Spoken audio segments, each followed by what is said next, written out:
السلام علیکم ورحمۃ اللہ وبرکاتہ۔ مفتی اسد الدین قاسمی کے انتقال پر جمعیت علماء ہند کا اظہار تعزیت۔ ناظرین و سامعین، اس اہم خبر کو آپ سن اور دیکھ رہے ہیں محسن اسلام یوٹیوب چینل پر۔ آپ سے درخواست ہے کہ تمام تازہ ترین اپڈیٹ حاصل کرنے کے لیے ابھی اس چینل کو سبسکرائب ضرور کر لیجیے گا۔ نئی دہلی، 24 جنوری 2024۔ جمعیت علماء ہند کے صدر مولانا محمود اسد مدنی نے امارت شریعہ ہند کے سابق ناظم اور صدر المدرسین جامعہ محمودیہ اشرف العلوم جاجمئو کانپور مولانا مفتی اسد الدین قاسمی صاحب کے انتقال پر گہرے رنج و الم کا اظہار کیا ہے۔ مولانا مرحوم کو ایک ماہ قبل بلڈ پریشر کی وجہ سے برین کلوٹ ہوا تھا۔ 17 جنوری کو حیدرآباد میں کامیاب آپریشن ہوا، لیکن زندگی نے وفا نہ کی اور دوران علاج ہارٹ اٹیک کی وجہ سے محض 42 سال کی عمر میں وصال فرما گئے۔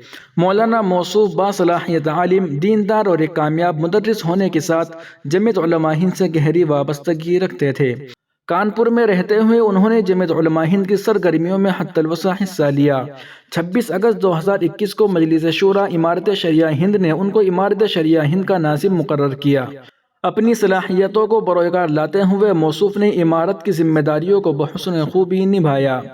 گو کہ ایک سال بعد تعلیم و تعلم کی طرف طبیعت کے میلان کی وجہ سے کانپور جا کر دوبارہ تدریس سے وابستہ ہو گئے، مگر جمعیت علماء ہند اور امارت شریعہ کی سرگرمیوں سے خود کو جوڑے رکھا۔ چنانچہ انہوں نے ادارۃ المباحث الفقہیہ جمعیت علماء ہند کے زیر اہتمام 17ویں فقہی اجتماع بمقام حج ہاؤس بنگلور کرناٹک کے نظم و نسق کے فرائض بخوبی انجام دیے۔ اس موقع پر صدر جمعیت علماء ہند نے مرحوم کے والد مولانا عبدالحمید گونڈوی کو خط لکھ کر تعزیت مسنونہ اور دلی ہمدردی پیش کی ہے اور مولانا مرحوم کی مغفرت اور اہل خانہ کے لیے صبر جمیل کی دعا کی ہے۔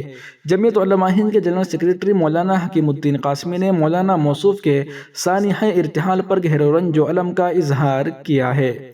ناظرین و سامعین، اس اہم خبر کو آپ محسن اسلام یوٹیوب چینل پر سن اور دیکھ رہے تھے۔